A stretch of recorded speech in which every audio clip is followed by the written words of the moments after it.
गणाधिपतये नमः। मङ्गलमूर्तये नमः।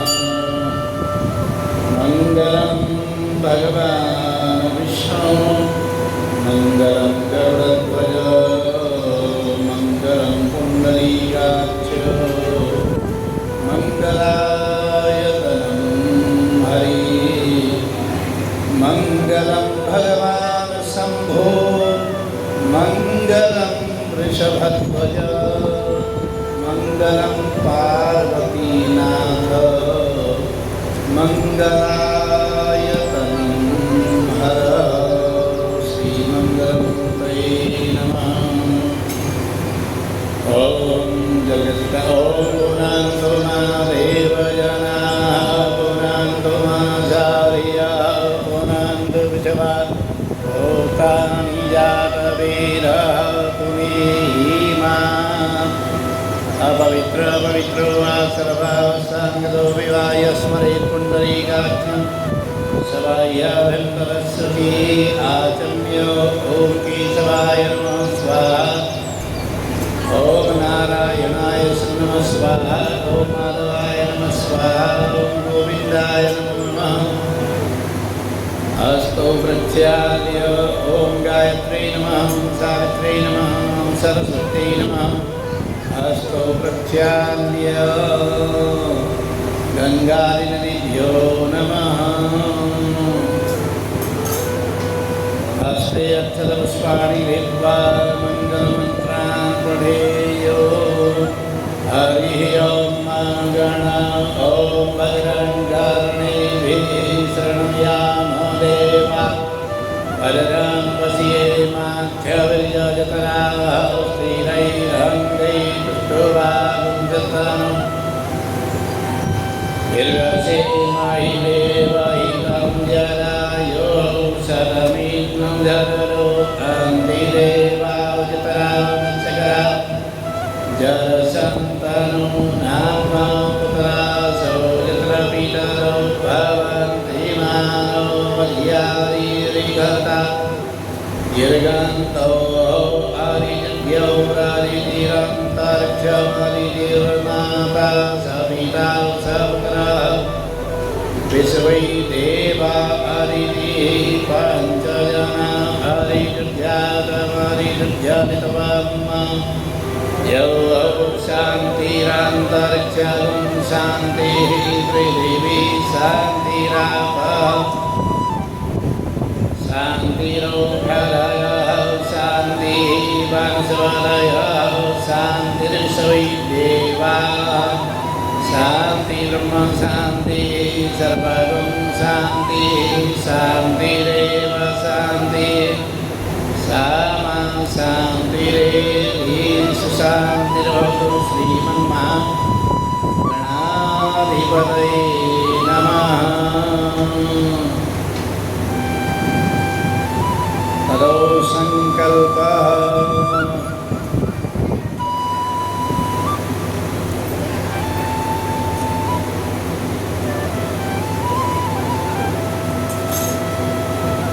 अस्ते जलाचलं द्रव्यं चादाय संकल्पः। ॐ विष्णवे नमः ॐ विष्णवे नमः ॐ विष्णु विष्णुनमः परमात्मने श्रीपुराणपुरुषोत्तमस्य विष्णुराज्ञया प्रवर्तमानस्य ब्रह्मणो निहितुतीयपरार्धे श्रीश्वेतवाराहकल्पे वैवस्वतमन्तरे अष्टाविंशतितमेऽङ्गे कलियुगस्य प्रथमचरणे जम्बुद्वीपे खण्डे भारतवर्षे आर्यावर्ते देशान्तर्गत हिमवत् दक्षिणे पार्श्वे यमुनाया सन्निकटस्थप्रायन्द्रमस्तदना देहलीनिकरान्तर्गते स्वकीयनिवासस्थले अपने घर का प्रसिद्धि संके गृह निवासनाद्य गौरी शंकर मंदिरे प्रांगणे देवालय षष्ठब्दानां मध्ये रौद्रनामक संवत्सरे भगवता श्री सूर्यनारायण उत्तरायण दक्षिणायने उत्तरगोलावलम्बिते मासातमे मासे पुण्यपवित्रमासे श्रावणमासे शुभे शुक्लपक्षे अद्य एकादश्यां शुभपुण्यतिथौ वासरे अद्य तो वासरामृतायाम आदित्यवासरामृतायाम अहम गोत्रोत्पन्नो अहम अनुकामको गोत्रोत्पन्नो वयम। अपने अपने गोत्र का उच्चारण कर लीजिए, अपने अपने नाम का उच्चारण कर लीजिए। समस्त परिवार सहित अहम आयु, बोली आयु, आरोग्य, ऐश्वर्य, अभिवृद्धि कामनार्थम श्रुति स्मृति पुराणोक्त पुण्यफल प्राप्त्यर्थम भगवत श्री सांब सदाशिवस्य अखंड कृपा प्राप्ति करणार्थम श्री शिव महापुराण कथा यज्ञस्य अद्य दिवसीय पूजनम अर्चनम अहम करिष्ये। तत्सन्नमः। चावल लेकर के सभी देवताओं का पूजन। हरे ओम गणानान्त्वा गणपतिगं हवामहे प्रियाणान्त्वा प्रियपतिगं हवामहे निधीनान्त्वा निधिपतिगं हवामहे वसो मम आमजानीर्भरमात्मजासीर्भरम् अम्बे अम्बिके बालिके नमानयति कश्चन सदव्यस्वगः सुभद्रिकां काम्बीरवासिनीम्। ॐ स्वस्ति श्रीमन्महागणाधिपतये नमः। गणपतिं पूजयामि। अम्बे अम्बिके अम्बालिके नमानयति कश्चन सदव्यस्वगः सुभद्रिकां काम्बीरवासिनीम्। अम्बिकायै नमः। अम्बिकां पूजयामि। तत्वास्यामि ब्रह्मणा वन्दमानस्तरा शास्त्रे जयमानो हविर्भिः अहेडमानो वरुणे अवद्युर्दनु समान आयुः प्रमुखी। ॐ पापदे वरुणाय नमः। वरुणं पूजयामि। विश्वानि देव सवितर्दुरितानि पराशुभयद्वज्रं तन्न आशुभ। ओंकाराय नमः। ओंकारं पूजयामि। श्रीशरे रचने सवदन्यां अहोरात्रे पारसै नक्षत्राणि रूपमस्मिनो व्यातं ईशानां ॐ मयिखाणं सर्वलोकं मयिखाणं श्री नमः। श्रीं पूजयामि। ॐ वसो पवित्रमसि शतधारं वसो पवित्रमसि सहस्रधारं देवस्त्वा सविता पुनातु वसो पवित्रेण शतधारेण सर्वकामरुच्या। श्रीहरि सप्तघृतमातृकाभ्यो नमः। सप्तघृतमातरां पूजयामि।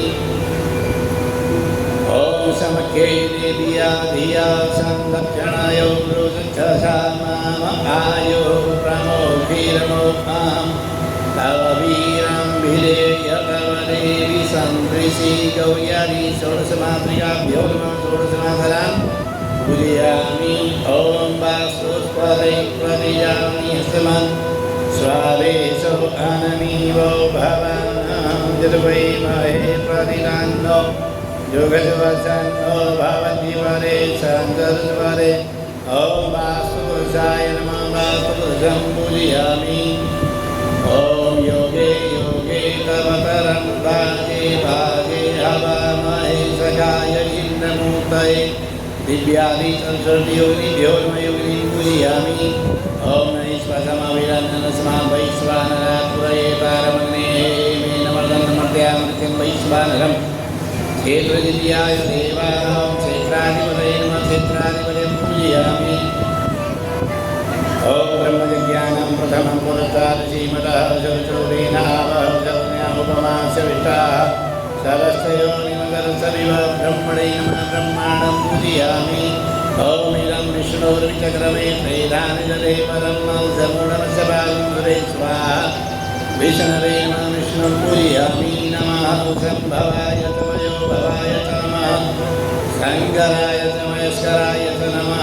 शिवाय शिवतराय ॐ रुद्राय नमः। रुद्रं पूजयामि। ॐ कृष्णेन सावर्तमानो निवेशयन्नमृतं च हिरण्येन सवितार्थेन देवो याति गुणान् पश्यन्। ॐ सूर्याय नमः। सूर्यं पूजयामि। ॐ श्रां नमः तन्न संपूजयामि। ओम ह्रां क्लीं क्लौं सभौमाय नमः भौमं पूजयामि। ओम ह्रां क्लीं क्लौं सबुधाय नमः बुधं पूजयामि। ओम ह्रां क्लीं क्लौं सगुरुवे नमः गुरुं पूजयामि। ओम ह्रां क्लीं क्लौं सशुक्राय नमः शुक्रं पूजयामि। ओम ह्रां क्लीं क्लौं सशनये नमः शनिं पूजयामि। ओम ह्रां क्लीं क्लौं सराहवे नमः राहं पूजयामि। ओम श्रां सिं सं केतवे नमः केतं पूजयामि। समस्त देवी देवताभ्यो नमः। नमो देवी महादेवी शिवाय सर्वनमः वज्राय नेता प्रमुखासना भगवती त्रिगुणात्मिकाय नमः पूजयामि। साम सदा शिवाय नमः पूजयामि। अथ पूजनम् पादयोपाद्यं जलं समर्पयामि। हस्तयोर्घ्यं जलं समर्पयामि। अर्घ्याङ्गात्मनीयं जलं समर्पयामि। सर्वांगे स्नानीयं जलं समर्पयामि। देवस्य वासवितो प्रसवे श्रीनोर्बाहुभ्यां भूषणो असदाभ्यां शुद्धोर्घेन स्नापयामि वस्त्रम्। ॐ सुजातो योनिघासधर्मवरुथः सरस्वपासो अग्निविश्वरूपागो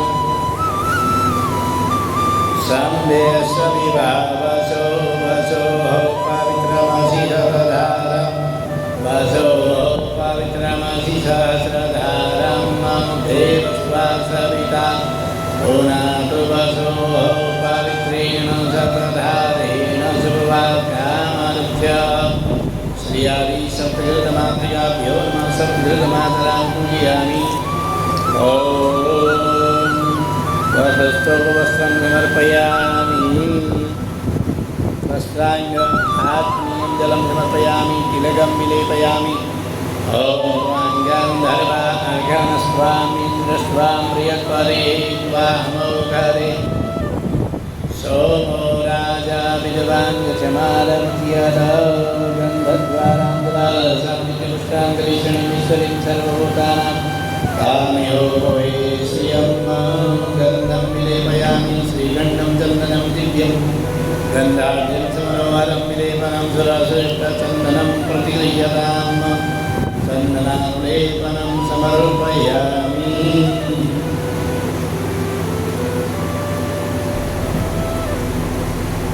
पुष्पमालाम् अर्पयामि। माल्यादीनि सुगन्धीनि मालित्यादीनि वै प्रभो मया हृतानि पुष्पाणि पूजार्थं प्रतिगृह्यतां पुष्पमालां समर्पयामि। भगवते श्रीशां सदाशिवाय नमः।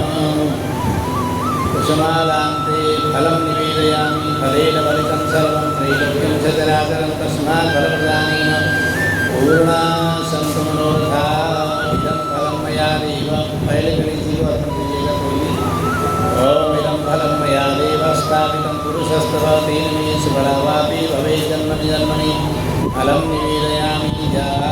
जाफला पुष्पायाश्च पुष्पणीः बृहस्पति प्रसूतानो मुञ्चन्तयो फलं निवेदयामि। फलेन फलितं सर्वं त्रैलोक्यं सचराचरं तस्मात् फलप्रदानेन पूर्णा सन्तु मनोरथाः। फलं निवेदयामि। फलान्ते फलेन जाफला पुष्पायाश्च पुष्पणीः बृहस्पति प्रसूतानो मुञ्चन्तयो इदं फलं मया देव स्थापितं पुरुषस्तव तेन मे सुफलवापि भवेत् जन्मनि जन्मनि फलं निवेदयामि। भगवते श्रीशां सदाशिवाय नमः।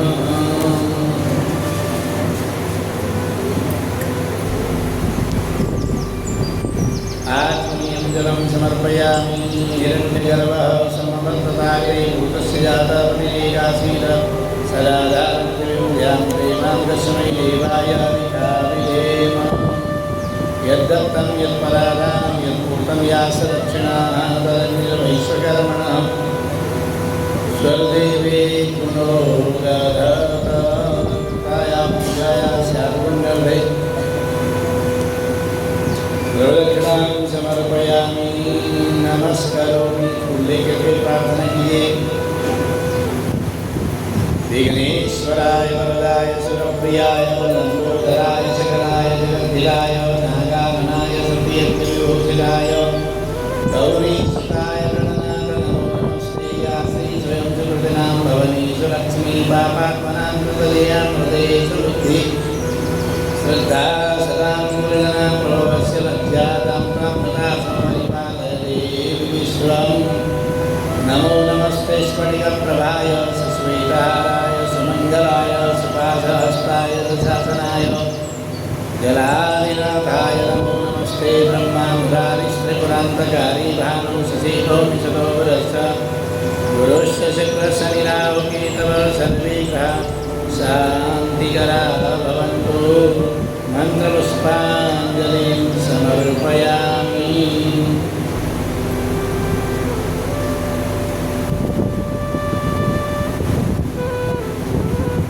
जलमादायनेन कृतेन पूजनाख्येन कर्मणा पीठस्य देवा प्रियन्तां नमः शक्राय नमः सत्कृतवे नमः ग्रन्थपूजनम्। ॐ वन्दे वन्दनपुष्टमानसमती प्रेमं प्रेमे प्रियं प्रेमदं पूर्णं पूर्णकरं प्रपूर्णं किल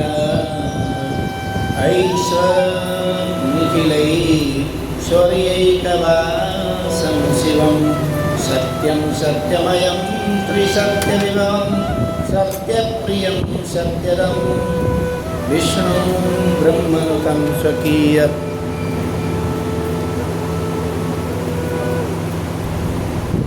स्वकीयकृपया पाताकृतिं शङ्करं पापात्रेकृतिं शङ्करं भगवते श्रीशङ्कराय नमो नमः। ब्रह्मणे नमः। व्यासाय विष्णुरूपाय विष्णुव्यासरूपाय विष्णवे नमो वै ब्रह्मनिधये वासिष्ठाय नमो नमः। अचतुर्वदनो ब्रह्मा द्विबाहुरपरो हरिः अबाललोचनं शम्भो भगवान् वादरायणः भगवान् वादरायणः।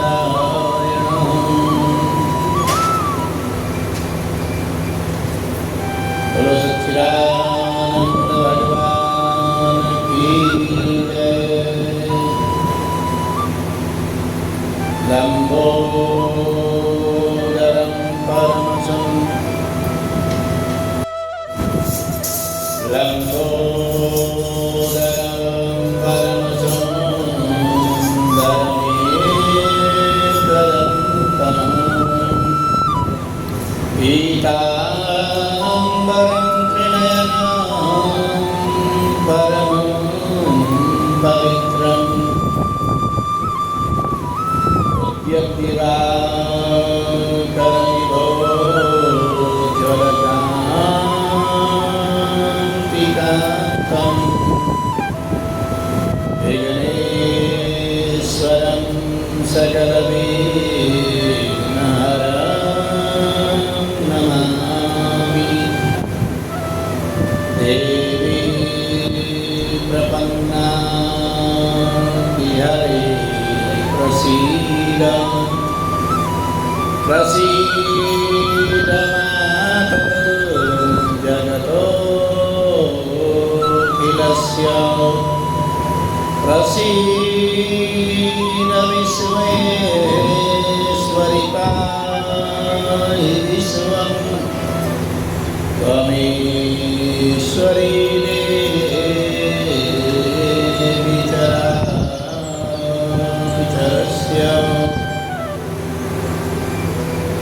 ध्येयं सदा परिभवनमभीष्टदोहं तीर्थास्पदं शिवविरं धेनुकां शरण्यं प्रत्यात्तिहं प्रणतपा लभवाब्धिपूतं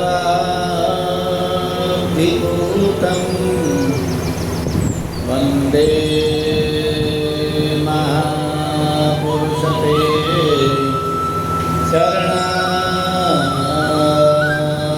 चरणारविन्दं यत्त्वा सुदुस्तरसुरे सीतराज्यलक्ष्मी धर्मीष्टार्यवचसा यदगादरण्यं मायामृगं दयितये सितमन्वदावा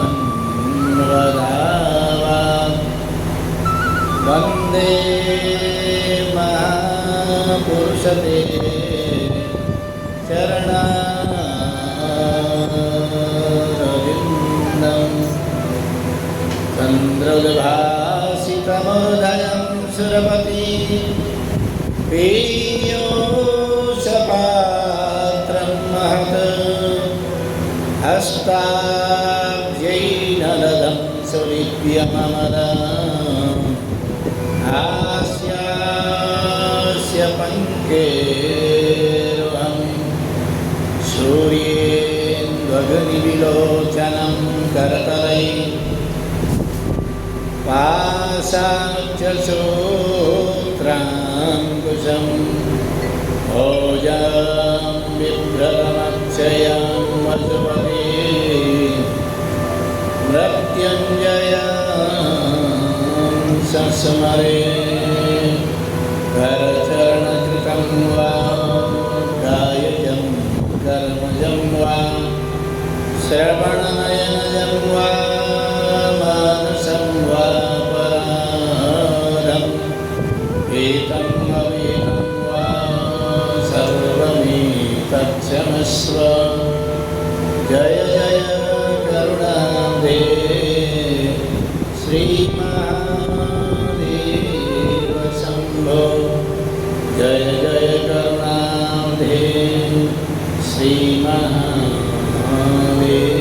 शम्भो वागर्थाविव सम्पृक्तौ वागर्था प्रतिपत्तये जगतः पितरौ वन्दे पार्वती परमेश्वरो जगतः पितरौ वन्दे पार्वती परमेश्वरो बोलो सच्चिदानंद भगवान की जय। ओम नमः पार्वती पतये हर हर महादेव। ओम नमः पार्वती पतये हर हर महादेव। गौरी शंकर भगवान की जय। भगवान के नाम संकीर्तन के साथ ही आज की कथा यज्ञ में प्रवेश करेंगे। ओम नमः शिवाय। ओम नमः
वन्दे वन्दनतुष्टमानसमती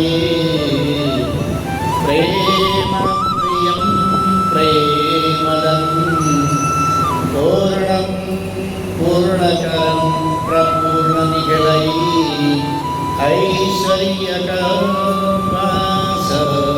शिवं सत्यं सत्यमयं त्रिसत्यविभवं सत्यप्रियं सत्यदं विष्णुं ब्रह्मनुतं स्वकीयकृपयो पाताकृतिं शङ्करं पाताकृतिं शङ्करम्। परम मंगलमय परात्पर परम अखिलेश्वर भगवान श्री गौरी शंकर जी के पाद पद्मों में बैठ करके हम लोग 1 महीने तक का जो भगवान के गुणगणों की गंगा में अवगाहन कर रहे हैं, आपके कथा सत्र में प्रवेश कर रहे हैं। भगवान कैसे का त्रिसत्यम करें कि ब्रह्म विश्वनतम स्वकीय कृपयो पाताकृतिं शंकरम। ऐसे जो भगवान शिव हैं जो ब्रह्मा विष्णु के द्वारा पूजित हैं, अर्चित है, वंदित हैं और वह त्रिसत्य हैं और तीनों कालों में सत्य हैं। भूत भविष्य वर्तमान तीनों कालों के अधिष्ठात्री ऐसे देवता हैं और वह ऐसे हैं पूर्ण पूर्णमलिच्यते, पूर्ण में भी पूर्णता होने पर भी और पूर्ण को यदि निकाल दिया जाए फिर भी पूर्ण ही अवशिष्ट जो रहता है, ऐसे परब्रह्म परमात्मा भगवान श्री गौरी शंकर जी के पाद पद्मों में हम लोग निरंतर नमन करते हैं, वंदन करते हैं, प्रार्थना करते हैं। ऐसे मंगलाचरण से हम लोग इस कथा यज्ञ में प्रवेश कर रहे हैं। बड़े ही सौभाग्य का विषय है। आज है पवित्रा एकादशी। संस्कृत में पूत जो शब्द है, पूत शब्द के 2 अर्थ होते हैं। पूत को बोलते हैं पवित्र, को भी पूत बोला जाता है। और दूसरा है पूत का मतलब होता है संतान, पुत्र से संबंधित है। कह रहे कि यह पवित्रा एकादशी, पवित्रा एकादशी भी नाम है इसका, पुत्रदा एकादशी भी नाम, उसी का दोनों अर्थ। यह जो पवित्र जो एकादशी है वो श्रावण मास में ही आती है, पुत्रदा। और पुत्र की भगवान शिव से ही कामना हम लोग जब करते हैं तब पुत्र की प्राप्ति होती है।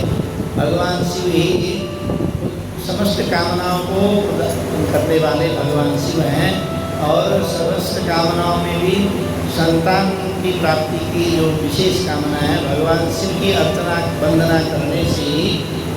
यहाँ तक लिखा है कि बंध्या हुआ काक बंध्या हुआ, कोई जिसको एक संतान कभी नहीं होने वाली है, डॉक्टर ने वैद्य ने कह दिया कि संतान नहीं हो सकती, और जो काक बंध्या का मतलब होता है एक ही संतान जिसकी उत्पन्न हुई है, वो भी भगवान शिव की अर्चना वंदना करने से और श्रावण मास की इस एकादशी को व्रत करने से संतान की वृद्धि होती है, संतान के जीवन में भी वृद्धि होती है और भगवान शिव की कृपा से उनके परिवार में किसी के भी संतान की अकाल मृत्यु नहीं होती। भगवान मृत्यु ऐसे भगवान की आशीर्वाद है। तो यह पवित्रा एकादशी, पुत्रदा एकादशी सभी को करनी चाहिए। वैसे तो एकादशी का जो व्रत है सभी को, एकादशी में निराहार रह करके व्रत कर सकते हैं। यदि जरूरी हुआ तो आहार में जलाहार कर सकते हैं, फलाहार कर सकते हैं, दुग्धाहार कर सकते हैं और अन्न का परित्याग करें। और यदि उसमें भी और अति आवश्यक हुआ तो एक समय में शुष्क अन्न लेकर के व्रत करने के लिए, शुष्क अन्न में गेहूँ आता है, रोटी एक समय में रोटी खा करके भी व्रत किया जा सकता है।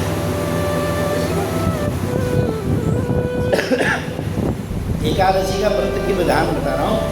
व्रत में ऐसा है कि एक तो निराहार होता है, जिससे कुछ भी आहार नहीं, ठीक है। फिर आता है जलाहार, जल लेकर के व्रत करना, मतलब आपके शरीर के आधार पर किस किस तरह से व्रत कर सकते हैं उसकी विधि है। एक निराहार है, जलाहार है जल का आहार लेकर के, फिर फल दुग्ध ये लेकर के भी व्रत कर सकते हैं। यदि फल दूध कभी कभार ऐसा होता है किसी को दवाई खानी है, जरूरी है, शरीर काम नहीं कर रहा है, लिखा है शरीर माध्यम खल धर्म साधनम। धर्म साधन का जो माध्यम है वो शरीर है, शरीर का ध्यान रखते हुए धर्म साधन करना चाहिए। अब मान लीजिए चलो किसी को समस्या है और उसने व्रत रख लिया कि सबने कहा कि व्रत करना चाहिए, कर लिया, और वो व्रत करने के बाद शाम को पता चला कि डॉक्टर के पास पहुँच गया, तो उस व्रत का कोई लाभ नहीं। इसीलिए शास्त्र में इसके लिए लिखा है, ऐसी कथा श्रवण के लिए लिखा है, कथा श्रवण करना है तो बिना भोजन करे, बिना आहार के कथा श्रवण करना चाहिए। नहीं कर सकते फिर फलाहार करें, फलाहार नहीं कर सकते भोजन भी करके कथा श्रवण के लिए, कथा श्रवण की, कथा पूजन की, तो शास्त्र में ऐसी परंपरा है। कुछ कुछ जो विशेष कामनाएं होती हैं उनके लिए हम व्रत करते हैं। तो इसमें एकादशी व्रत में भी एक समय शुष्क आहार, शुष्क आहार में आता है रोटी सब्जी, ये शुष्क आहार में आता है, जबकि चावल और दाल जो है वह शुष्क आहार नहीं माने जाते। तो शुष्क आहार लेकर के भी आप व्रत कर सकते हैं, ऐसी कथा है। तो ये जो इसकी कथा कब से शुरू हुई, एकादशी व्रत की जो कथा है उसमें ये जो पुत्रदा एकादशी है वो महाभारत में इसकी कथा आती है। एक राजा थे, राजा, उनका नाम था महीजित। महीजित किसको कहते हैं? मही बोलते पृथ्वी को जिन्होंने जीत लिया हो, ऐसा नाम। महीजित नाम के राजा थे, उनकी राजधानी का नाम भी महिष्मती था, ऐसे राजा। और वह राजा बड़े ही धर्मात्मा राजा थे और सभी की प्रजा का पालन अपने पुत्रवत पालन करते थे। सभी धन धान्य से परिपूर्ण थे, उनके जो प्रजा है सभी सुखी थे, कोई दुखी नहीं था, सभी सुखी थे, सभी लोग प्रसन्न थे। लेकिन सभी जितने भी प्रजा है उनको भी खिन्नता थी कि राजा के आगे संतान नहीं है। अब जब राजा के बाद इस राजपाट का कौन संभालेगा, ऐसा धर्मात्मा राजा कहाँ से मिलेगा, हमें प्राप्त कैसे होगा। तो सभी जो प्रजागण है ना वो भी सोचते थे कि ऐसे राजा का संतान होना जरूरी है, क्योंकि प्रजा भी राजा के हित की हमेशा कामना करती है और राजा प्रजा के हित की कामना करता है। ऐसा प्रजापालक ऐसे राजा मही, उनका नाम महीजित। तो उनको भी बड़ा दुख था, क्योंकि वो ऐसा शास्त्रों में आता है कि दिग्जीवितम प्रजाहीनम दिग्गृहम च प्रजाविनम दिग्धनम चानपत्यस्य दिक्कुलम संतति बिना। संतान के बिना जीवन हर किसी को, जो व्यवहारिक जीवन है उसको धिक्कार कह रहे कि दिग्जीवितम प्रजाहीनम। प्रजा बोलते हैं संतान, प्रजा का भी दो अर्थ होता है, एक तो संतान होती है, एक जिसको प्रजा बोलते हैं, जिसको जो आपके नगरवासी लोग होते हैं वो प्रजा होते हैं। राजा को ऐसे ही कह रहे कि दिग्जीवितम प्रजाहीनम, संतान के बिना जीवित रहना ही बड़ा मुश्किल है। कह रहे दिग्गृहम च प्रजावन, और संतान के बिना जो घर है वो हमेशा ही शून्य रहता है। दिग्धनम चानपत्य से, कितना ही धनवान व्यक्ति हो यदि संतान नहीं है उस धन का क्या कोई मतलब नहीं, अर्थ का कोई अर्थ नहीं है। तो कह रहे दिक्कुलम संतति बिना, कुल की वृद्धि के लिए संतान होना, पुत्र संतान होना बहुत आवश्यकता है, ऐसा शास्त्रों का न्याय सिद्धांतों का भी मत है। तब राजा को बड़ा ही अपने उसमें कष्ट हुआ, मन में कष्ट हुआ। तो एक बार वो सभी ऋषि मुनियों को पास चले गए, जहाँ ऋषि मुनि लोग तपस्या कर रहे थे, वहाँ जा कर के उनसे प्रणाम किया। कहने लगे महाराज हमारे संपत्ति नहीं है, उसके लिए आप लोग कुछ दिशा निर्देशन दीजिए, कुछ उपाय बताइए क्या करना चाहिए। तब ऋषियों में जो श्रेष्ठ ऋषि थे लोमस ऋषि, जब संतान प्राप्ति के लिए कोई कामना की जाती है तो लोमस ऋषि का नाम आता है। संतान गोपाल के जब पाठ करते हैं उसमें भी जो मंत्र है, मंत्र के अधिष्ठात्री जो देवता हैं वो लोमस ऋषि। जैसे हम लोग पृथ्वी का मंत्र उच्चारण करते हैं तो पृथ्वी के अधिष्ठात्री देवता और उसके ऋषि, ऋषि कौन है? जैसे पृथ्वी का मंत्र है पृथ्वी त्वया धृता लोका देवी त्वं विष्णुना धृता त्वं च धारय मां देवी पवित्रं पुरुषासनं। या वैदिक मंत्र है ओम शवना पृथ्वीनो भवानग्रा निवेशनी यच्छानः सर्वसप्रथा। ये पृथ्वी का मंत्र है। अब पृथ्वी का जब हम पूजन करते हैं, जब हम पूजा में पृथ्वी का पूजन करते हैं तो उसके विनियोग किया जाता है। विनियोग का मतलब है उस मंत्र का उस देवता से संबंध जोड़ना। विनियोग का मतलब संबंध जोड़ना। जब तक संबंध जोड़ा नहीं जाता, जब तक विनियोग नहीं किया जाता है, तब तक उस मंत्र का प्रभाव कम हो जाता है। इसीलिए विनियोग सहित मंत्र होता है। ऐसे ही विवाहों में भी जो विवाह की जितनी भी पद्धतियाँ हैं उनमें जब तक विनियोग नहीं बोला हो पंडित जी ने तो वह मंत्र साध्य नहीं माना जाता। जितने भी मंत्र हैं, मंत्र के ऋषि दृष्टा, ऋषि अलग हैं जो मंत्र को देखा, सर्वप्रथम मंत्र का जिन्होंने शोधन किया वह ऋषि के नाम। तो ऐसे ही पृथ्वी का क्या मंत्र है? पृथ्वी की मंत्रस्य मेरुपृष्ठ ऋषि। पृथ्वी के मंत्र के जो अधिष्ठात्री जो ऋषि हैं उनका नाम है मेरुपृष्ठ। और छंद क्या है? सुतलम छंद, शुक्लम भी सुतलम छंद। कूर्मो देवता, इसके अधिष्ठात्री देवता कौन है? कूर्म। कूर्म बोलते कच्छप, कच्छप अवतार भगवान श्री हरि। कूर्मो देवता पूजनी विनियोग या अधिष्ठात्री विनियोग। तो इस तरह से विनियोग किया जाता है। बिना विनियोग के कोई भी मंत्र पूर्ण फल प्राप्त नहीं होता, ऐसा शास्त्रीय।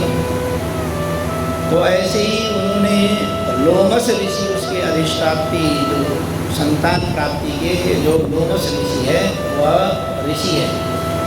तो लोमस ऋषि ने उनको कहा कि अब जितने भी ऋषि मुनि लोग हैं, पहले जो ऋषि मुनि लोग हैं वह दिव्य दृष्टा होते हैं। दिव्य दृष्टा का क्या मतलब है? दिव्य दृष्टा में तीनों कालों का दर्शन करने। और आप लोग भी यदि निरंतर जब पाठ करें तो आपकी वाणी सिद्ध हो जाती है। आपको भी कुछ चीज़ें पहले से ही पता चल जाती है। देखिए व्यवहारिक जीवन में आप समझिए, जो माताएं बहनें भोजन बनाने में परफेक्ट होती ना, उनको नमक या कोई भी सामग्री है वो हम ऐसे डालते हैं तो पता चलता है ना नमक ठीक होगा कि नहीं होगा। कैसे पता चलता है? बुद्धि आपका निर्णय ले। ऐसा मतलब ये छोटा एग्जाम्पल आपको बता रहा हूँ। छोटा सा छोटा एग्जाम्पल है कि जब हम डाल रहे हैं, एक अननोन जो व्यक्ति है उसको नमक डालने के लिए बोलो तो उसको समझ में नहीं आएगा। लेकिन जो निरंतर कर रहा है, निरंतर भोजन बना रहे हैं और भोजन में परफेक्ट जो बनना है वो भोजन बनाते समय जो नमक हल्दी मिर्च डालते हैं वो क्या है? वो भी तो दृष्टि है ना, फ्यूचर की दृष्टि। वर्तमान में तो नमक डाल रहे हैं, पास्ट आपका जा चुका है, आपने सब्जी तैयार करी है, लेकिन फ्यूचर में जो भोजन आप ग्रहण करने वाला व्यक्ति है वो कैसे स्वाद उसका कैसा रहेगा उसका आप एक तरफ से पहले ही देख रहे हो। ऐसे ही मंत्रों का निरंतर जिन्होंने मनन किया, अर्चन किया, वंदन किया, मंत्र का जप पाठ किया, लाखों करोड़ों जिन्होंने मंत्र का जप पाठ निरंतर कर लिया, तो वह आने वाली जो भविष्य है, भविष्य में क्या होने वाला है वो उनको पता चले। हम लोग भी यदि मंत्र निरंतर करें तो हमारी कोई चीज़ें फ्यूचर की आपको दिखाई देने लगेगी। जैसे स्वप्न होता है ना जी, स्वप्न में भी आपको कौन से स्वप्न आ रहे हैं? आपके क्रियाकलापों के आधार पर स्वप्न आते हैं। भगवान भोलेनाथ जी का दिव्य श्रृंगार हुआ है तो जिन्होंने श्रृंगार किया हो सकता है भगवान का श्रृंगार ही उनको स्वप्न में आए, भगवान भोलेनाथ जी स्वप्न में आए। लेकिन जो मार्केट में बिजनेस कर रहे हैं, दुकान में काम कर रहे हैं या अन्य कोई कार्य में संलग्न हैं, उनको स्वप्न में जरूरी नहीं है कि भोलेनाथ जी आए। क्यों? क्रियाओं के आधार पर हमारे जीवन में भी वो स्वप्न में, क्योंकि ये जो शरीर है ये 3 तरह का जो शरीर होता है, ये 3 तरह का जो शरीर है, एक शरीर तो जो है स्थूल शरीर है। स्थूल शरीर क्या करता है? ये जो हमारा शरीर क्रियाकलाप, एक मन और बुद्धि होती है। वो मन आपका अभी हरिद्वार चले जाए, मन आपका महाकाल के पास चले जाए, मन आपके मायके चले जाए, मन ससुराल चले जाए, मतलब मन कहीं पर भी जा सकता है। मन की गति वायु गति से भी तेज है। तो वो जो मन जो जा रहा है वो कौन है? वह सूक्ष्म शरीर है। और अति सूक्ष्म जो शरीर होता है वो आत्मा में समाहित होता है। इसीलिए जो शास्त्र में भी कहते हैं ना कि जो है यदि हम ये मान के चलें, पंचभौतिक जो शरीर है, 5 चीज़ों से मिलने वाला जो शरीर है, वह शरीर तो पंचभौतिक पदार्थों में चले गए। फिर जो आत्मा है, जो दिव्य आत्मा है, वो परमात्मा में सम्मिश्रण हो जाती है। फिर जो कहते हैं कि पिंड आदि दान करते हैं, तर्पण करते हैं और दुख भोगता है, गरुड़ पुराण में कहा गया है कि वो आत्मा अनेकों यातनाएं झेलती है। वो यातनाएं कौन झेलता है? कौन झेलता है? वह सूक्ष्म शरीर ही आत्मा यातनाएं झेलता है। और उस सूक्ष्म शरीर में मन जरूर होता है। मन और बुद्धि दोनों मिक्स होती है, वो सूक्ष्म शरीर ही यातनाओं को झेलता है। जैसे सूक्ष्म शरीर हमारे क्या कर रहा है? स्वप्न देख रहा है। सूक्ष्म शरीर ही स्वप्न देखता है। और वही सूक्ष्म शरीर ही जो पुराणोक्त जो बातें हैं, जो यातना हैं, उन यातनाओं को झेलता है। तो ऐसे ही लोमस ऋषि के पास जब गए तो लोमस ऋषि ने दिव्य दृष्टि के द्वारा देखा और कहा कि राजन, आपने पिछले जन्म में एक गाय जो है जल पीने के लिए तालाब में आ रखी थी। आप वहाँ पर पूजन और ब्राह्मण थे, आपका पिछले जन्म में ब्राह्मण थे और पूजन तर्पण भगवान का पूजन अर्चन कर रहे थे। और उस तालाब में गंदगी ना हो इसलिए आपने उस गाय को जल पीने से वंचित कर दिया। और जो गाय है बार बार आती रही, लेकिन आपने उसको जल पीने से वंचित कर दिया। उसका जो पाप लगा, तो गौ को जल पीने से मना किया, उसका जो पाप है, इसी कारण आपकी संतान नहीं हो रही है। कह रहे जी अब करें क्या? कहा कि भगवान शिव का श्रावण मास, शिव मास, ये जो श्रावण मास है, यह पहले दिन में आपको बताया था, श्रुति बोलते हैं वेदों को। वेदों के सभी समस्त जो वेद हैं उनका निष्कासन कहाँ से हुआ? प्रतिपादन बीज रूप कौन है? ओम। और ओम ही भगवान शिव है, शिव ही सुंदर है। तो ऐसे भगवान शिव से जो प्रतिपादित वेद हैं, उन वेदों को बोलते हैं श्रुति। श्रुति का मतलब है श्रवण करना। श्रवण करने से ही, जिसके सुनने से ही पापों का तापों का निवारण हो जाता है, समस्त रोगों का शमन हो जाता है। ऐसे श्रुति वेद और उस श्रावण मास, ये जो श्रावण मास है, ये श्रुति से अधिष्ठाती है। ठीक है, तो ये भगवान शिव का जो मास है, इस शिव मास में जो शुक्ल पक्ष में एकादशी तिथि आएगी, उसमें पवित्रा एकादशी या पवित्रा जो एकादशी है, पूता एकादशी जो तिथि है, उस तिथि में व्रत करें। तो लोमस ऋषि ने कहा कि सभी पूरे प्रजा सहित सभी ऋषिगण इस व्रत को करें, क्योंकि राजा के अकेले व्रत करने से फल मिलेगा नहीं। क्योंकि जो पिछले जन्म का जो पाप है, गौ को जल पीने नहीं दिया, तो वही जो गौ है, गौ मृत मर और उसका एक तरफ से गौ हत्या का जो पाप लगा, उसके कारण तुम्हारी संतान नहीं हुई। तो सभी प्रजाजनों में एक साथ ऋषि मुनियों के साथ राजा ने, रानी ने उस व्रत का किया, इस एकादशी पवित्र एकादशी का व्रत किया, जिस व्रत के प्रभाव से उनके घर में भगवान शिव की कृपा से संतान। तो ऐसी कथा आती है इस पवित्र एकादशी में। इस कथा को जो भी सुनता है, ऐसा बताया गया है, इस कथा को जो भी सुनता है उनके घर में पवित्र संतान की उत्पत्ति होती है और भगवान की कृपा से उनके घर में संतान हमेशा ही कुल की वृद्धि होती रहती है। बोल गौरी शंकर भगवान की जय।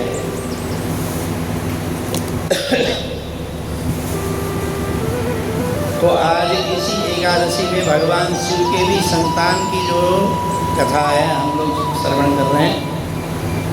भगवान शिव जब विवाह करके अपने कैलाश पर्वत पर पहुँचे, शिवलोक में गए, तो वहाँ शिवलोक में जाकर के भगवान शिव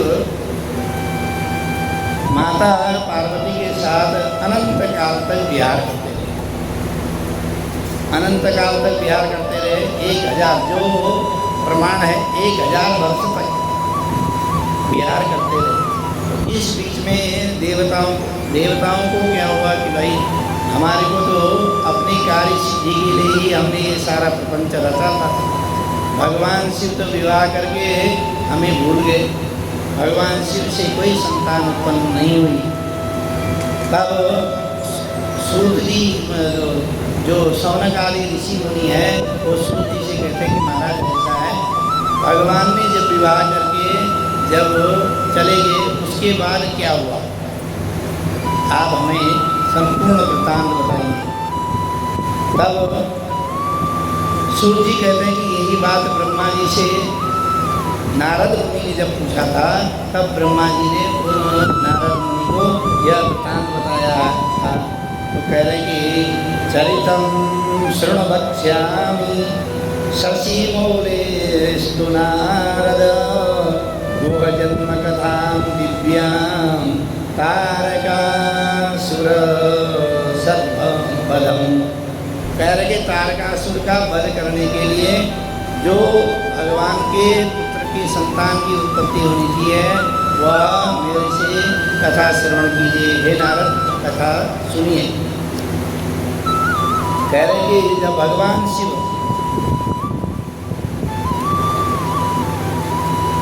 विवाह करके माता पार्वती के साथ विवाह करके आए शिव में, तो कैलाश में बहुत हर्षोल्लास के साथ बहुत बड़ा आयोजन हुआ, बहुत बड़ा उत्सव मनाया गया।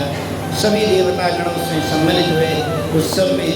और देवतागणों के उत्सव में सम्मिलित होने के बाद भगवान शिव अपने जो गण हैं उन गणों को नियुक्त करके भगवान शिव और शिवा वहाँ से दूसरे स्थान में निर्जन स्थान में चले गए। विहार करने के लिए निर्जन स्थान में चले गए। अब हमारे यहाँ पे भी आजकल विवाह होता है ना, तो उसके बाद हनीमून के लिए जाते हैं।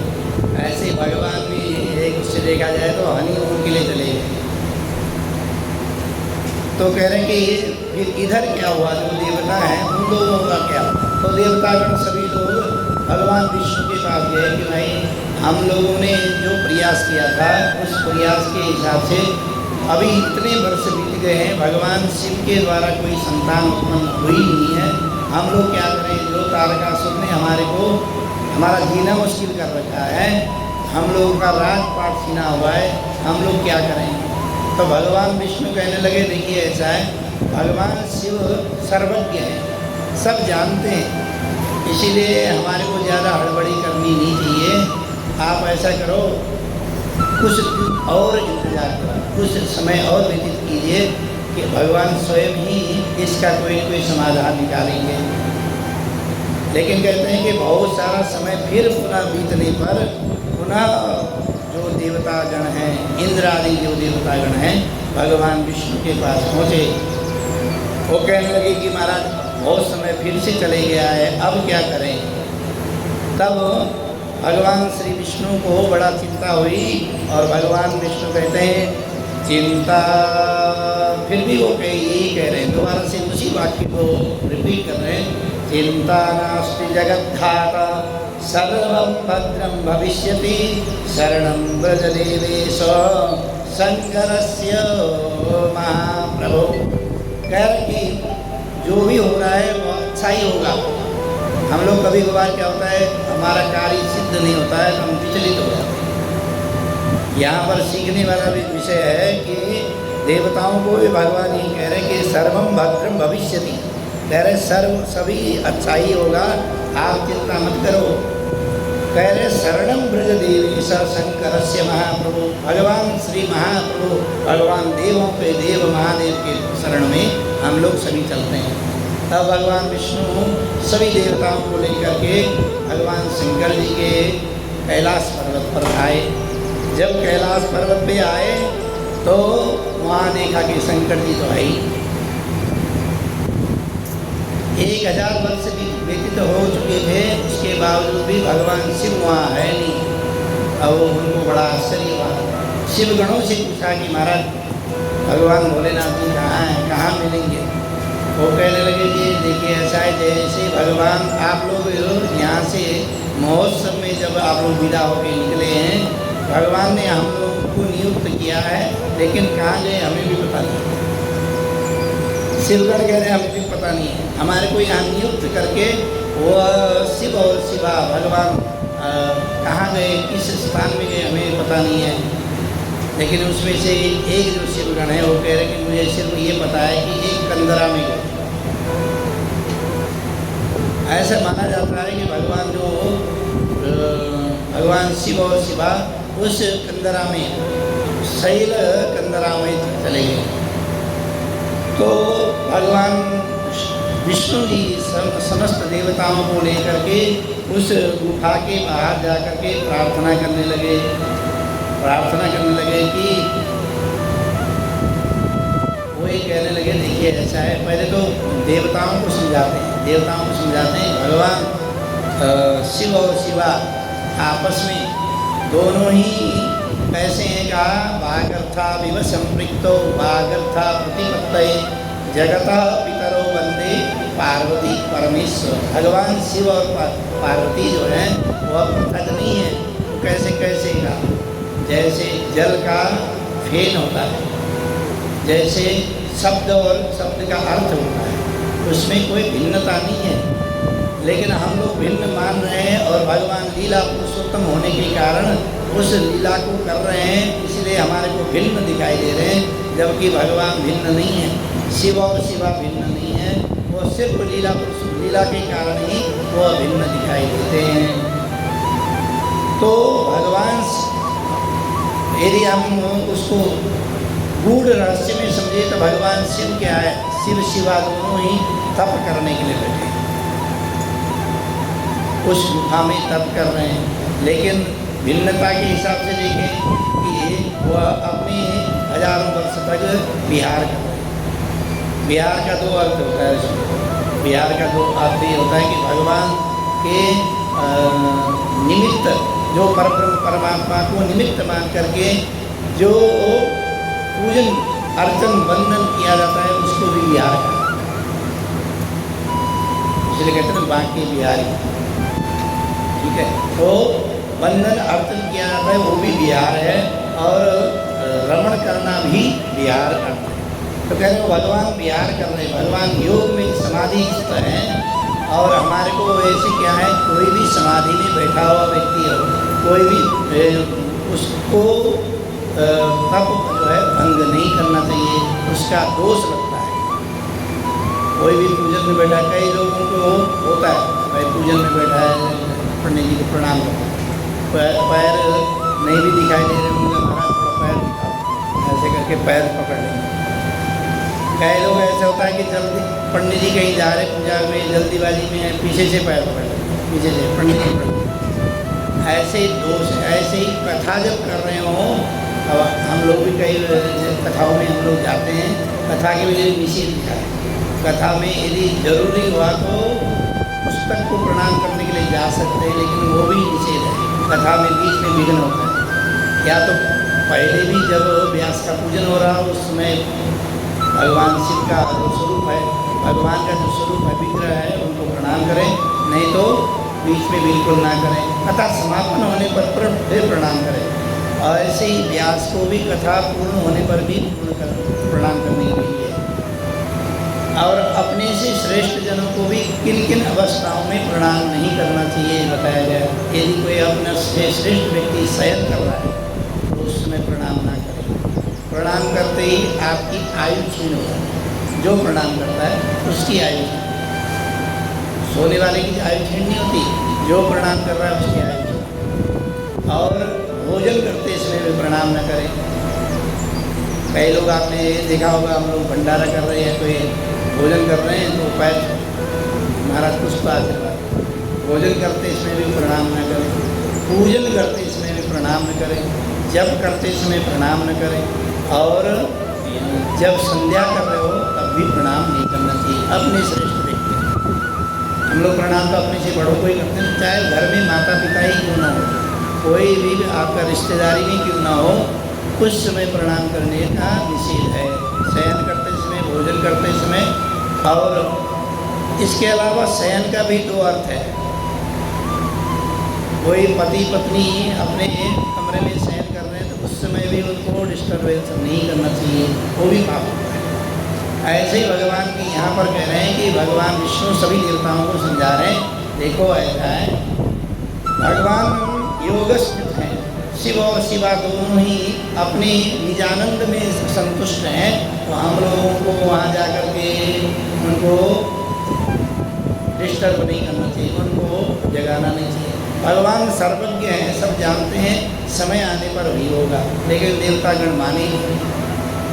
तब उस गुफा के बाहर जा कर के भगवान विष्णु वहाँ से प्रणाम करते हुए कह रहे हैं, कह रहे कि हे देवों को देव महादेव, हम लोग आपकी गुफा के बाहर खड़े हैं, सभी देवतागण उस तारकासुर से भयभीत होकर के आपके गुफा के बाहर खड़े हैं। आप हमारे को, हमारे ये दुखों का, हमारे कष्टों का समाधान कीजिए, निवारण कीजिए। जब भगवान शिव को यह जोर से आवाज़ सुनाई दी तो भगवान शिव बाहर आ गए, उस गुफा से बाहर आ गए। बाहर आ गए तो भगवान शिव कह रहे कि भाई आप लोगों का आगमन किस लिए हुआ, पुनः दोबारा से पूछा भगवान शिव ने। तब शिव कह रहे हैं, देवतागण कह रहे हैं भगवान विष्णु सहित, वो कहने लगे महाराज हमारे को जो तारकासुर ने परेशान किया हुआ है, उस तारकासुर के कष्टों का निवारण कीजिए। तब भगवान शिव कहने लगे देखिए ऐसा है, तुम्हारे कष्टों का जो निवारण है हम प्रयास कर रहे थे, लेकिन तुमने पहले ही पुकार लिया, फिर भी मैं बाहर आया हूँ, तो मेरे से जो दिव्य तेज जो निकलेगा उस तेज को ग्रहण करना, उस तेज से ही, उस तेज के पृथ्वी पर गिरने से ही वो कोई संतान उत्पत्ति होगी। तब भगवान ने अपना जो तेज है वह पृथ्वी पे गिरा दिया, अपना जो तेज है। अब जो पृथ्वी पे गिरा तो वो जो तेज है, तेज को अब कौन ग्रहण करे, कहा कि सभी देवता लोग उस तेज को ग्रहण करें। सबसे पहले जो तेज है वह कपोत ने,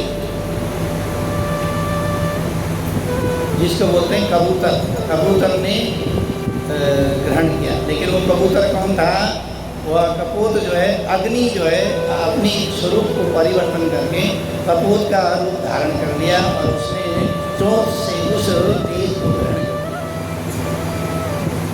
अब जब अग्नि ने ग्रहण किया है तो अग्नि के माध्यम से ही सभी देवताओं को भोजन मिलता है। हम लोग आहुति देते हैं, आहुति किसके, अग्नि के माध्यम से। दो माध्यमों से भगवान देवताओं का और पितरों का अर्चन होता है। भगवान देवताओं का अर्चन जो है स्वाहा के माध्यम से, और पितरों की संतुष्टि सुधा के माध्यम से। लेकिन माध्यम जो है मुख्य रूप से ब्राह्मण ही, उन दोनों का क्रियाओं को संपादित करने वाले ब्राह्मण ही। अग्नि के माध्यम से ही देवताओं को भोजन प्राप्त होता है, अन्य कोई माध्यम नहीं। अग्नि के माध्यम, और ब्राह्मणों के मुख से देवता और पितर दोनों ही तृप्त हो जाते हैं। देवताओं के निमित्त यदि आपने भोजन कराना है, अग्नि ने स्वाहाकार कीजिए और साथ में ब्राह्मण को भोजन कराइए, क्योंकि ब्राह्मण का भोजन यदि नहीं कराया तो आपका जो यज्ञ है पूर्ण नहीं होगा। ऐसे ही पितरों को जब हमने सुधा से पितरों की तृप्ति करी, जल से पिंडदान से जब तर्पण किया, अर्पण किया, तब ब्राह्मणों को भोजन करा करके ही उसकी पूर्णता। तो अग्नि ने जब उस तेज को ग्रहण किया, कबूतर बन करके उस तेज को ग्रहण किया, तो अग्नि के माध्यम से सभी देवताओं को भोजन, तो सभी देवता भी अग्नि के साथ साथ सभी देवता भी गर्भास्थित हो गए। उस तेज को ग्रहण करने से सभी गर्भयुक्त हो गए, और वो तेज दिव्य तेज था, और सभी देवताओं के शरीर जलने लगे, इतना तेज भयंकर। अब सभी देवतागण भगवान शिव के ही शरण में पहुँचे, कहने लगे महाराज हमारा जो शरीर में जो तेज आ गया है, इस अग्नि के माध्यम से जो हमारे शरीर में जो तेज उत्पन्न हुआ है, हम लोग सभी गर्भ धारण कर चुके हैं। अब हमारा जो शरीर है बहुत जल रहा है, तेजों में जो शरीर है वो बहुत ज़्यादा जल रहा है, दाह हो रही है, पीड़ा हो रही है, इससे हमें कैसे निवृत्ति हो। सभी ब्रह्मादि देवता सभी को उस तेज के कारण बड़ा असह्य कष्ट मिलना। तब भगवान ने कहा ऐसा है, तुमने यदि ग्रहण किया है तो इसको वमन कर लो। वमन का मतलब उल्टी कर दीजिए, उल्टी कर दीजिए, तो यह तेज पुनः जमीन में गिर जाएगा। तो सभी देवताओं ने वमन किया, उल्टी की, तो वह जो तेज है वह जमीन में गड़ा, तो जैसे जमीन में पड़ा वो भयंकर आकृति है। लेकिन जो कपूत है उसने उल्टी नहीं कर पाया। जो कबूतर के रूप में जो अग्निदेव थे वो उल्टी नहीं कर पाए। वो कहने लगे मेरे से तो ये भवन हुआ ही नहीं, अब मैं क्या करूं। तो अग्निदेव को अब इतनी बात हो ही रही थी कि इतने में ही शिवा अंदर से, भगवती मैया अंदर से पधार गई। उन्होंने बाहर आकर के सारा रहस्य जान लिया। तो तुरंत क्रोधित वो कहने लगी भगवान का जो तेज है वो मुझे धारण करना था और मेरे द्वारा संतान उत्पन्न होनी थी, तुमने मेरे संतान उत्पन्न में विघ्न बाधा किया है। तो सभी देवताओं को श्राप दिया। सभी देवताओं को कहा तुम्हारी जो पत्नियां हैं बंध्या हो जाएंगी। इसीलिए आपने देखा होगा किसी भी देवताओं की संतान नहीं है। अवतारी पुरुष के अतिरिक्त जितने भी देवता हैं सबके किसी की संतान नहीं। अवतारी पुरुष तो अलग बात है, अवतार तो बाद में हुए या पहले हुए अवतार, लेकिन अवतारी पुरुष के अतिरिक्त जितने भी देवी देवता हैं सभी संतानहीन हो गए। और फिर अग्नि के ऊपर बड़ी क्रोधित हो गई माता। वो कहने लगी तुमने ही सर्वप्रथम यह शक्ति को भक्षण किया है, इसीलिए तुम सर्वभक्षी हो जाओ। अग्नि को भी श्राप दे दिया। इसीलिए आपने देखा हो अग्नि में कुछ भी डालो वो मना नहीं करेगा। आप अच्छी चीज़ डालो, सुगंधित चीज़ डालिए, दुर्गंधी डालिए, सब कुछ जलाकर अग्नि सब भक्षण करते हैं। इसीलिए उसको सर्वभक्षी बताया। अग्नि का एक नाम सर्वभक्षी भी है। तो भगवती ने क्रोधित होकर कहा तुम सर्वभक्षी हो जाओ। तो देवतागण तो चुपचाप खड़े रहे, क्योंकि उन्होंने तो गलत तो किया ही था। कहा कि तुमने हमारी लीलाओं में विघ्न डाला है, इसीलिए तुम्हारे को यह श्राप है। और अग्निदेव को भी श्राप दिया। अब अग्निदेव भगवान की शरण में पुनः पहुँचे। वो कहने लगे भगवान मेरा जो शरीर है वह होमन न होने के कारण मेरा शरीर तो जलता जा रहा है, मैं क्या करूँ, कैसे मैं अपने प्राण को बचाऊँ। तब उसी समय नारद जी ने अग्निदेव को कहा कि ऐसा है भगवान जो कहेंगे वही मानो। तो भगवान ने कहा ऐसा है कि अपने जो अग्नि जो तुम्हारे अंदर जो तेज है उस तेज को किसी स्त्री में परिवर्तित कर दो। वो कहने लगे महाराज मैं अब किस स्त्री को ढूंढूं, किसमें मैं परिवर्तन करूं, कैसे करूं, इसमें भी कहीं मुझे श्राप में लग जाए, डर होने लगा। वो कहने लगे ऐसा है समय के साथ। उसी समय नारद जी कहते हैं देखो भगवान ने जो कहा वो मान लो। नारद जी भी वहाँ उपस्थित थे, तो नारद जी ने अग्नि को कहा कि भगवान ने जो कहा वो मान लो, समय के साथ साथ तुम्हारा ये दाह है वह धीरे धीरे कम हो जाएगा, समय के साथ कम होगा, नहीं तो तुम्हारा जो दाह है एकदम से कम होने वाला नहीं है। तब जो शिवा है, भगवती हैं, वो भगवान शिव को साथ में लेकर के पुनः दोबारा अंदर गुफा के अंदर चले गई और अंदर जाकर के भगवान श्री गणपति जी का प्राकट्य हुआ। ऐसा करके तब नारद जी कहते हैं महाराज एक बात बताओ, आपने वो कथा पूरी तो बताई नहीं, हमें पूरी कथा का तो श्रवण कराइए। अब कहने लगे कथा आपकी ये जो कार्तिक भगवान की जो कथा है, कार्तिक जी की, क्योंकि ये इसी से कार्तिक, तो कहने लगे कि एक बार उस अग्नि प्रज्वलित हो रही और अग्नि माघ मास में गंगा के तट पर 7 जो देवियाँ हैं, नहीं सप्त देवियाँ हैं, वह कन्या 7 ब्राह्मणी जो है और माघ मास का स्नान करके त्रिवेणी में माघ मास का स्नान करने के बाद अग्नि तपन करने लगी। जैसे अग्नि तपन किया तो उनको भी गर्भधारण, अग्नि ने वहीं पर अपना जो भवन है वह उन स्त्री, क्योंकि सर्वप्रथम जब अग्नि को सर्वप्रथम जिन्होंने ग्रहण किया वह वही 7 देवियाँ, उन 7 देवियों ने अग्नि तपन किया और वो ब्राह्मणी माघ मास में त्रिवेणी में स्नान करके, अभी भी माघ मास में त्रिवेणी में स्नान करने के बाद तिल के जो पौधे होते हैं उनको सुखाए हुए तिल के पौधों से ही अग्नि तपन की विधि है, आग जलाते हैं, आग सेकते हैं, माघ मास के स्नान का विधि है।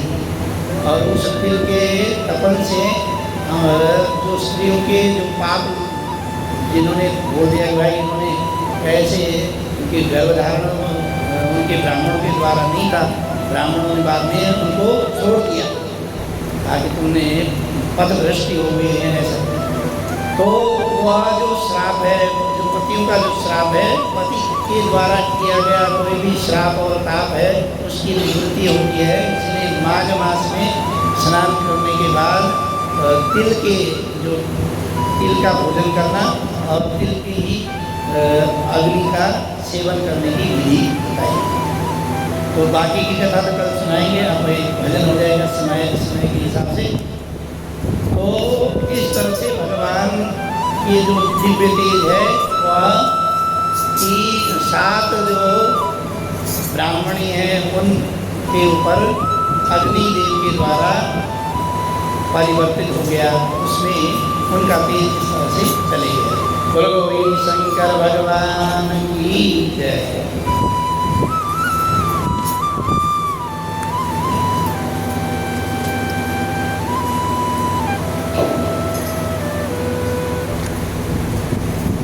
ओम नमः पार्वती पतये हर हर महादेव।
और सुनाओ।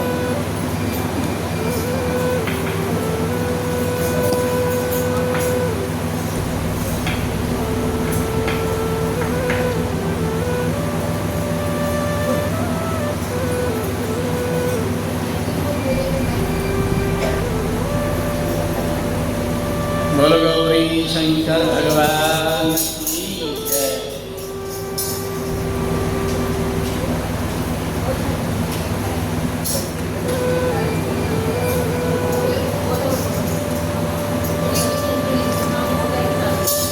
शंकर भगवान की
90 के दशक में हम गुरुकुल में पढ़ते थे तब, तो हमारे वहाँ जो गुरु जी हैं वो ये गाते थे। आज 30-35 साल पुरानी याद आ गई। बहुत बढ़िया भजन वो गाते थे, पूरा ऐसे अपने आप को पूर्ण रूप से समर्पित होकर गाते थे और ऐसा लगता था कि सचमुच ही ये खुद ही बोल रहे हैं, स्वयं भगवान शंकर जी बोल करके ऐसे अपने आप को, मतलब एक होता है ना किसी भाव में पूर्ण भाव से भगवान। और जब भी घर वहाँ अभिषेक होता था वो जरूर गाते और पूरे भाव तन्मयता से, ऐसा लगता था भगवान साक्षात प्रकट हो गए। चलिए बहुत बढ़िया, बहुत अच्छा है। अब आरती करेंगे।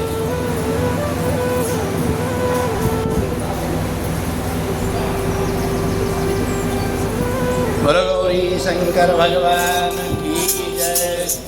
ईश गंग हर संग पार सदा विकास नंदे नंदे नित्य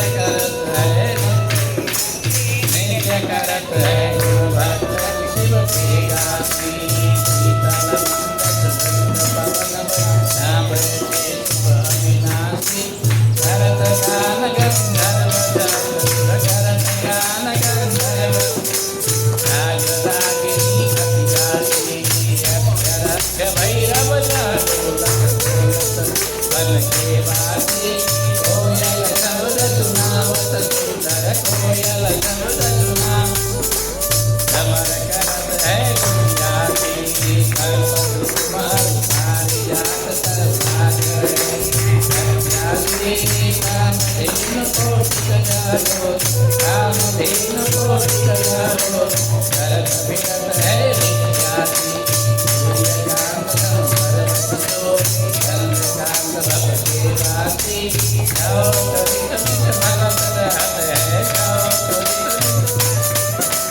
कवित करत है बरसाती देव मुनि जग भीड़ पर निगम रहत जो प्रकाशी ब्रह्मा विष्णु जाको ध्यान धरत है ब्रह्मा विष्णु जाको ध्यान धरत सदैव हमको करनाती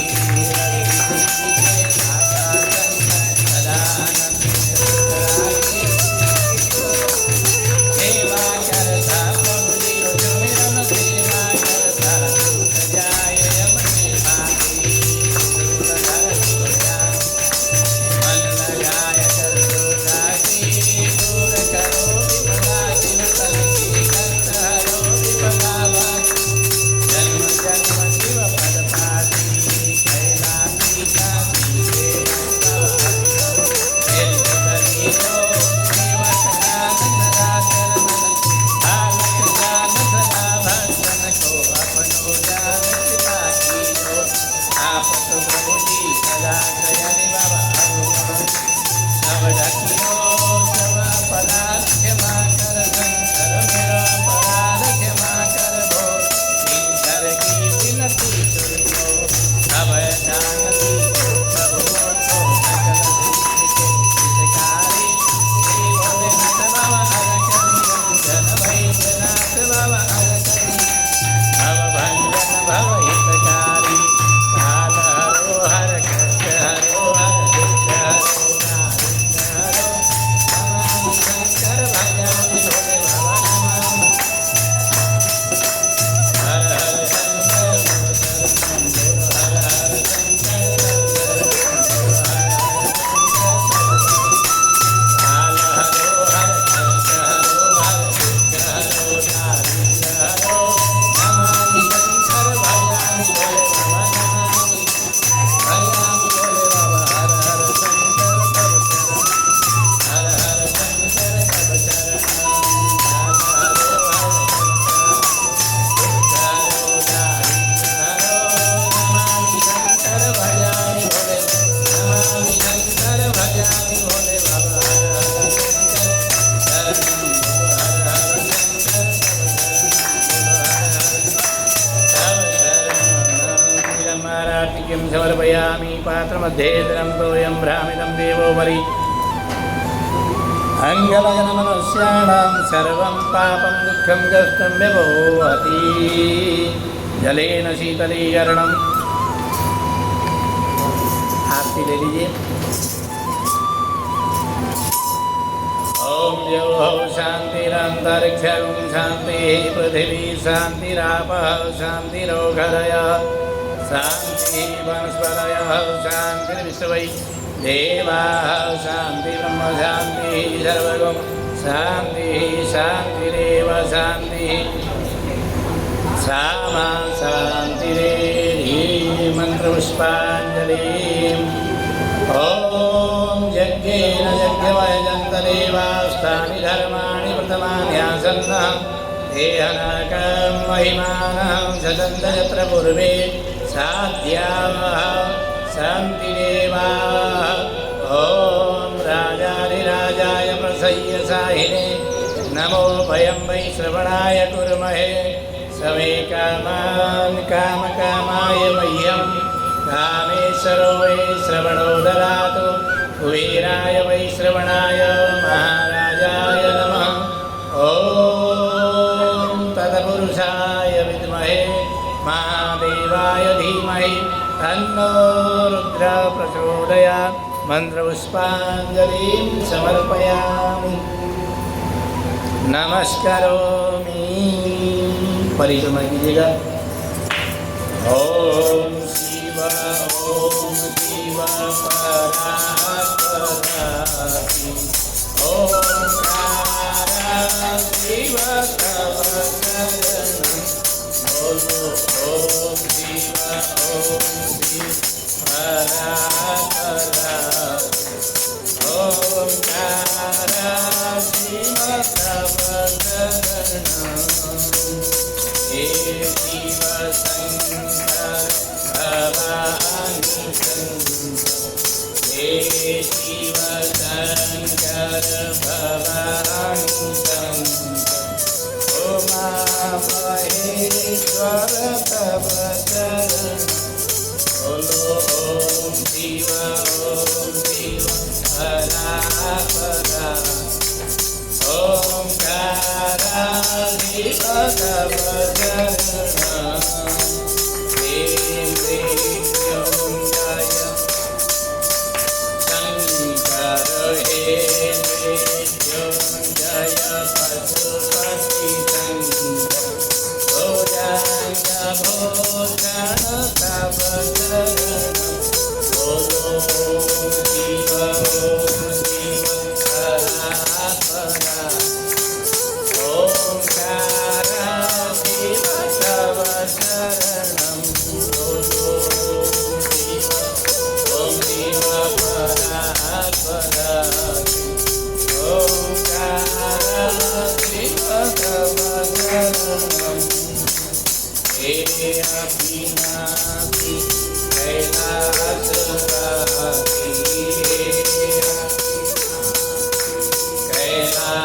कैलासवासी पार्वती पति तव शरणं बोलो शिव परात्परा शिव ओंकार शिव तव शरणं धर्म की जय हो अधर्म का प्राणियों में विश्व का गौ माता की भारत माता की सभी संतों की सभी भक्तों की आज के आनंद की जय जय श्री राधे ओम नमः पार्वती पतये हर हर